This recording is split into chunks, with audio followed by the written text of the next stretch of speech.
Hello guys, நம்ம கார்த்திக் கதையில March 16 என்ன நடக்க போகுது அப்படிங்கிறதுக்கான ஒரு ப்ரொமோ தாங்க இந்த வீடியோல பார்க்க போறோம். இந்த வீடியோவுக்கு மறக்காம லைக் பண்ணிக்கோங்க. நீங்க லைக் பண்றது தான் எங்களுக்கு அடுத்த வீடியோ போடுறதுக்கு ரொம்ப இன்ட்ரெஸ்டிங்கா இருக்கும். ஸோ மறக்காம லைக் பண்ணிட்டு இந்த வீடியோவை தொடர்ந்து பாருங்க. என்ன நடக்குது அப்படின்னு பார்த்துக்கிட்டிங்கன்னா, ஈஸ்வரி நேரா சந்திராவை பார்த்து கேட்குறாங்க. சரி, நீ சொல்றது எல்லாத்தையுமே கேட்குறேன், ஆனா நான் சொல்றதை நீ கேட்கணும். அதுக்கு வில்லி சொல்றாங்க, அக்கா நீ சொல்றது எல்லாத்தையுமே நான் கேட்குறேன், உனக்காக நான் என்ன பண்ணணும் அப்படின்னு மட்டும் சொல்லு, நான் செய்யறேன். அப்பதான் உனக்கு என் மேல நம்பிக்கை வரும். அப்படின்னா நான் என்ன வேணாலும் செய்யறதுக்கு தயாரா இருக்கேன். அப்ப ஈஸ்வரி சொல்றாங்க, சரி அப்போ நாளைக்கு பஞ்சாயத்தை கூட்டி உனக்கும் அந்த சிவனாண்டிக்கும் எந்த சம்பந்தமும் இல்லை அப்படின்னு சொல்லிட்டு காசு வெட்டி போடணும், சரியா அப்படின்னு சொன்னதும் வில்லி செம ஷாக் ஆகுறாங்க. அப்ப மயிலே நேர ராஜா கிட்ட, மாமா அத்தை சூப்பரான செக் வச்சிருக்காங்க, ஸோ இந்த செக்ல அவங்க கண்டிப்பா வந்துட்டு தப்பிக்க முடியாது அப்படின்னு. அதுக்கு ராஜா சொல்றாரு, ஆமா மாப்பிள்ள, ஈஸ்வரி இப்படி ஒரு செக் வைப்பா அப்படின்னு நானும் எதிர்பார்க்கல, ஆனா கண்டிப்பா வந்துட்டு சந்திரன் இதுக்கு ஒத்துக்க மாட்டா, பாப்பா என்ன நடக்குது அப்படின்னு. மயில சொல்றாரு, சரிங்க மாமா. அப்ப வில்லி கிட்ட ஈஸ்வரி கேக்குறாங்க, என்ன அமைதியா இருக்க, சொல்லு. அதுக்கு வில்லி சொல்றாங்க, அக்கா நீ சொல்றத நான் என்னைக்கு கேட்காம இருந்திருக்கேன். இது எல்லாத்தையும் நான் பண்ணது வந்து அந்த டிரைவர் பையில வீட்டை விட்டு துரத்தணும் அப்படிங்கிறதுக்காக தான். நான் அதை ப்ரூவ் பண்றதுக்காக அவரை நான் பஞ்சாயத்துல வச்சு எனக்கும் அவருக்கு எந்த சம்மந்தமும் இல்லை அப்படின்னு சொல்றேன். இதை கேட்டதும் ஈஸ்வரி சொல்றாங்க, சரி அப்ப வா வீட்டுக்குள்ள அப்படின்னு. இதை கேட்டதும் வில்லி சொல்றாங்க, அக்கா நான் உனக்கு எப்பவுமே நேர்மையாதான் அக்கா இருக்கேன், இதை பண்ணி தான் நான் உனக்கு வந்துட்டு ப்ரூவ் பண்ணணும் அப்படின்னு இல்லையே. அதுக்கு மயில சொல்றாரு, இங்க பாருங்க சின்னத்தை, நாளைக்கு நடக்க போற பஞ்சாயத்துல அந்த சிவனாண்டிக்கு உங்களுக்கும் எந்தவித சம்மதமும் இல்லைன்னு முடிவு பண்ணுங்க, அதுக்கப்புறம் நீங்க வந்துட்டு பேசலாம். இதை கேட்டதும் வில்லி சொல்றாங்க, அக்கா இந்த விஷயத்தை பொறுத்த வரைக்கும் நீ மட்டும்தான் என்னை கண்டிக்கிறதுக்கு உரிமை இருக்கு, மற்றவங்க இதை பத்தி கேட்கறதுக்கு உரிமை கிடையாது. மயிலு சொல்றாரு, என்ன சின்னத்தை, உங்களால அதிகப்படியா பாதிக்கப்பட்டது நாங்களும் கூட தான், நாங்களும் தான் அதிகமா பாதிக்கப்பட்டோம், என்ன தேவையில்லாம எஸ்கேப் ஆகலாம் அப்படின்னு பாக்குறீங்களா, நீங்க தப்பிச்சு போறதுக்கு வாய்ப்பே இல்லைத்த. இதை கேட்டதும் வில்லி சொல்றாங்க, அக்கா பாத்தியாக்கா. அப்ப ஈஸ்வரி சொல்றாங்க, இங்க பாருங்க, என் தங்கச்சி வந்துட்டு எனக்காக இவ்வளவு பெரிய முடிவு எடுத்திருக்கா, ஸோ யாரையும் இதுல தேவையில்லாம தலையிடாதீங்க. இதை கேட்டதும் மயிலு சொல்றாரு, இங்க பாருங்கத்த, கண்டிப்பா சின்னத்தை இப்படி ஒரு பெரிய முடிவு எடுக்கிறாங்க அப்படின்னா அதை விட பெரிய திட்டம் ஒண்ணு போட போறாங்க அப்படிங்கிறது நல்லாவே தெரியுது. நீங்க தேவையில்லாம உங்க தங்கச்சிய மறுபடியும் நம்பி பெரிய பிரச்சனையில மாட்ட போறீங்க. அதுக்கு ஈஸ்வரி சொல்றாங்க, இங்க பாருங்க, என் தங்கச்சி எனக்கு ரொம்ப முக்கியம், அவ இதுக்கு மேலவும் என்கிட்ட போய் சொல்ல மாட்டா அப்படின்னு நம்பிக்கை இருக்கு. இது எல்லாம் இவன் எதுக்கு பண்ணா அப்படிங்கிறத சொல்லிட்டா. இந்த டிரைவர் பையன் எனக்கு அதிகமா பிரச்சனை கொடுத்துக்கிட்டு இருந்தான், ஸோ அவனை எப்படியாவது வீட்டை விட்டு துரத்தணும் அப்படிங்கிறதுக்காக தான் என் தங்கச்சி அந்த சிவனாண்டி கூட சேர்ந்து எனக்கு எதிராக இப்படி ஒரு காரியத்தை பண்ணியிருக்கா, மற்றபடி என் தங்கச்சி மேல எந்த தப்புமே இல்லை, யாரும் இனி என் தங்கச்சியை பத்தி தப்பா பேசாதீங்க. இதை கேட்டதும் நம்ம ஹீரோ ஷாக் ஆகுறாரு. ரேவதி சொல்றாங்க, அம்மா சித்திய தயவு செஞ்சு நம்பாதீங்கம்மா. ஈஸ்வரி சொல்றாங்க, இங்க பாருங்க, உனக்கு எப்படி வந்துட்டு ரோகிணி அக்காவோ அதே மாதிரி எனக்கு இவ தங்கச்சி, கண்டிப்பா என் கூட பிறந்தவ எனக்கு துரோகம் பண்ண மாட்டா. இது எல்லாமே இந்த டிரைவர் பையில பழி வாங்கணும் அப்படிங்கிறதுக்காக தான் ஏதோ அவசர புத்தியில இப்படி பண்ணிட்டா. அவ மேல எனக்கு வந்து எந்தவித கோபமும் இல்லை. இங்க பாரு சந்திரா, நாளைக்கு நடக்க போற அந்த பஞ்சாயத்துல உனக்கும் அந்த டிரைவர் பையலுக்கும் சம்மந்தம் இல்லை அப்படின்னு சொல்லிட்டேனாலே எனக்கு ரொம்ப சந்தோஷம். இதை கேட்டதும் வில்லி சொல்றாங்க, அக்கா நீ சொன்னதை நான் எப்படி கேட்காம இருப்பேன், இனிமே அந்த சிவனாண்டிக்கு எனக்கும் எந்தவித சம்மந்தமும் இல்லை அப்படின்னு. அப்புறமா ஈஸ்வரி சொல்றாங்க, சரி வா சந்திரா வீட்டுக்குள்ள போவோம், நான் உன் மேல ரொம்ப கோவப்பட்டுட்டேன், இருந்தாலும் அந்த அளவுக்கு நான் உன் மேல கோவப்பட்டிருக்க கூடாது.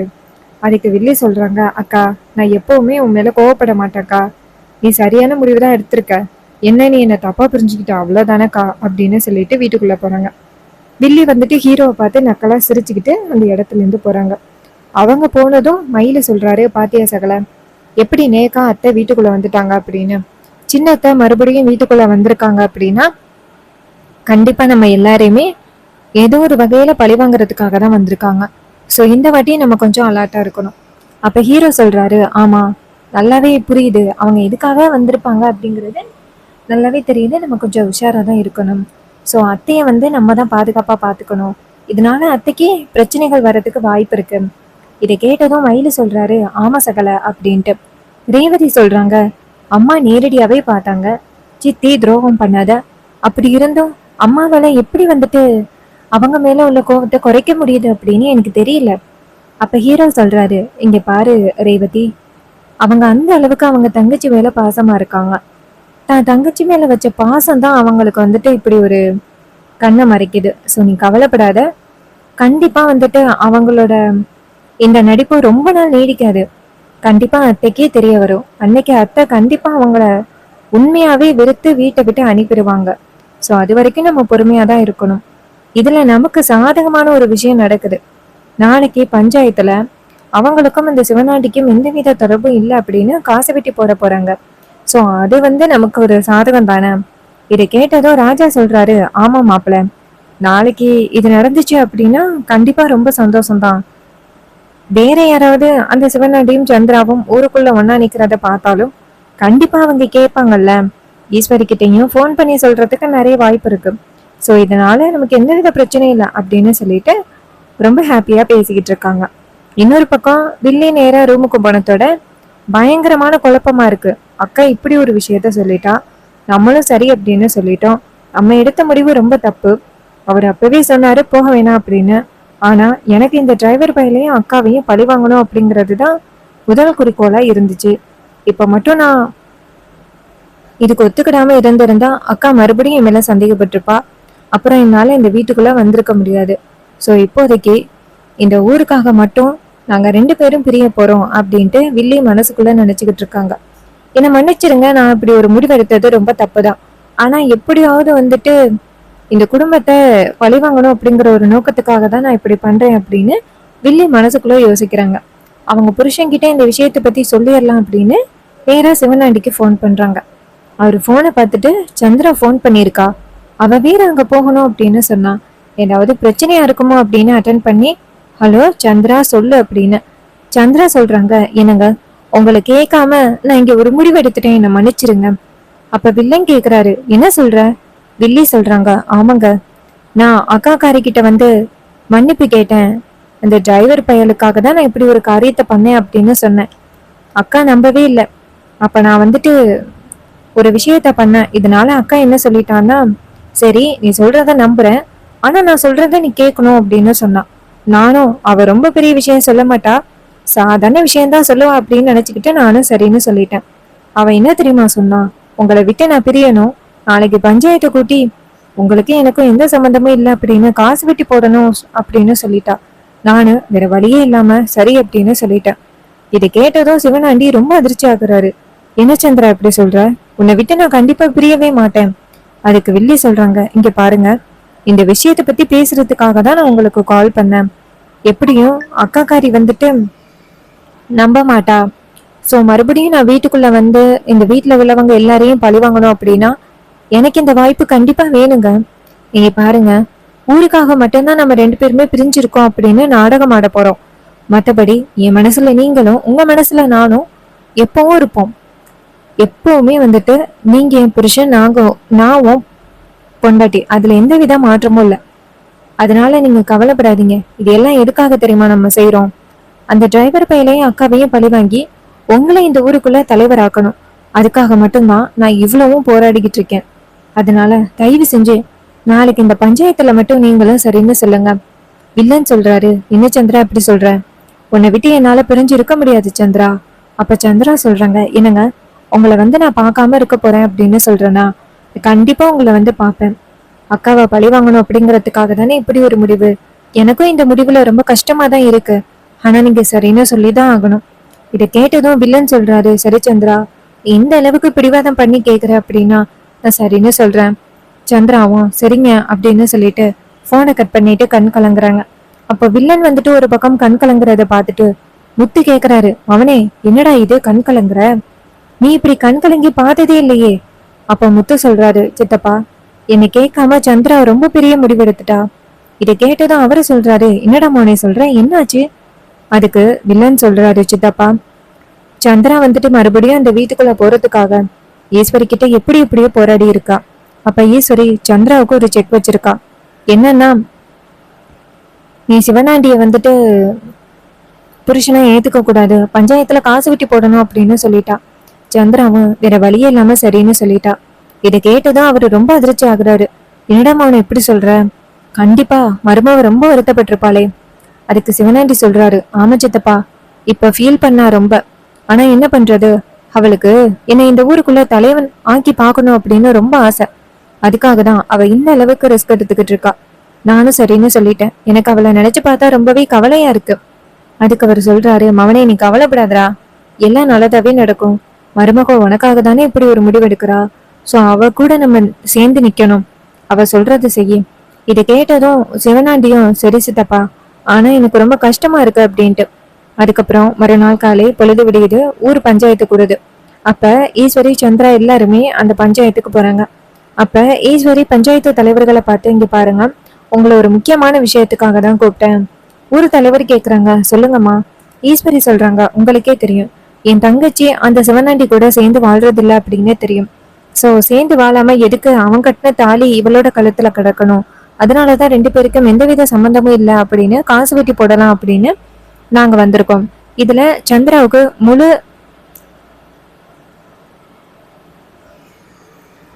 உடன்பாடு இருக்கு. சோ நீங்க வந்துட்டு சரின்னு சொல்லுங்க. இதை கேட்டதும் அதிகாரிங்க சொல்றாங்க, இதை கேட்டதும் பஞ்சாயத்து தலைவர்கள் சொல்றாங்க, இங்க பாருங்கம்மா, நாங்க வந்துட்டு உங்க தங்கச்சி கிட்ட பேசிக்கிறோம் அப்படின்னு தங்கச்சியை பார்த்து, இங்க பாருங்கம்மா, உங்க அக்கா சொல்ற மாதிரி உங்களுக்கு அந்த சிவனாண்டி கூட சேர்ந்து வாழ விருப்பம் இல்லையா? அப்ப வில்லி சொல்றாங்க, ஆமா, எனக்கு அவர் கூட சேர்ந்து வாழ விருப்பம் இல்ல. உங்க எல்லாருக்குமே தெரியும், நான் அக்கா வீட்டுலதான் இருக்கேன், அவரு வீட்டுல இல்ல. சோ எனக்கும் அவருக்கு எந்தவித சம்மந்தமும் இல்லை அப்படின்னு காசு வெட்டி போட்டுருங்க. இதை கேட்டதும் சிவனாண்டி ரொம்ப அதிர்ச்சியாகி நிக்கிறாரு. அவருக்கு ரொம்பவே கவலையா இருக்கு.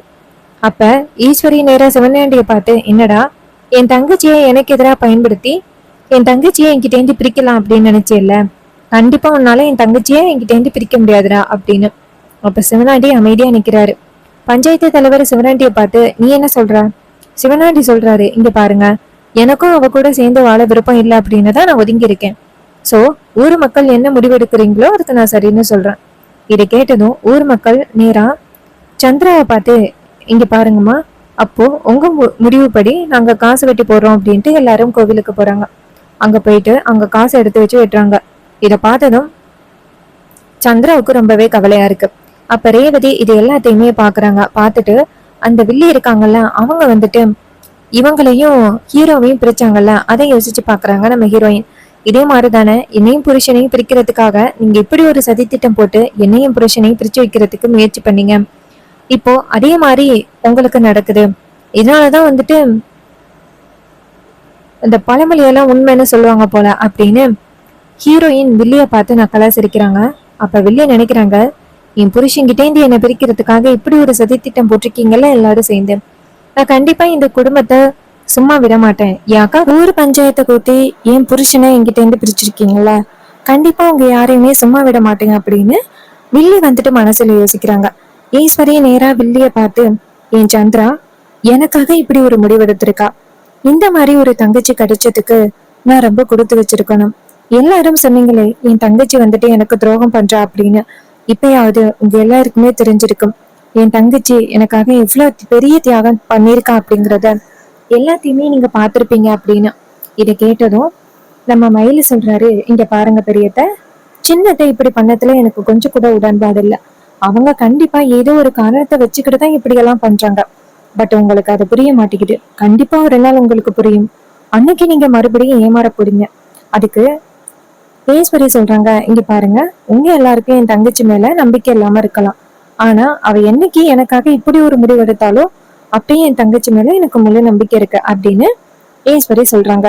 அப்ப வில்லி சொல்றாங்க, அக்கா நீ என் மேல நம்பிக்கை வச்சிருக்கேல்லக்கா, எனக்கு அது போதும், வேற யாரையும் என் மேல நம்பிக்கை வைக்கணும் அப்படின்னு அவசியமே இல்லை அப்படின்னு வில்லி சொல்றாங்க. சோ இந்த கதை உங்களுக்கு பிடிச்சிருக்கா? இந்த கதை பிடிச்சிருந்துச்சுன்னா இந்த வீடியோவுக்கு மறக்காம லைக் பண்ணிக்கோங்க. நீங்க லைக் பண்றதுதான் எங்களுக்கு அடுத்த வீடியோ போடுறதுக்கு ரொம்ப ரொம்ப இன்ட்ரெஸ்டிங்கா இருக்கும். ஸோ மறக்காம லைக் பண்ணிட்டு இந்த வீடியோவை தொடர்ந்து பாருங்க. இதே மாதிரி வேற ஏதாவது ஒரு கதையில பார்ப்போம். தேங்க்யூ ஃபார் வாட்சிங்.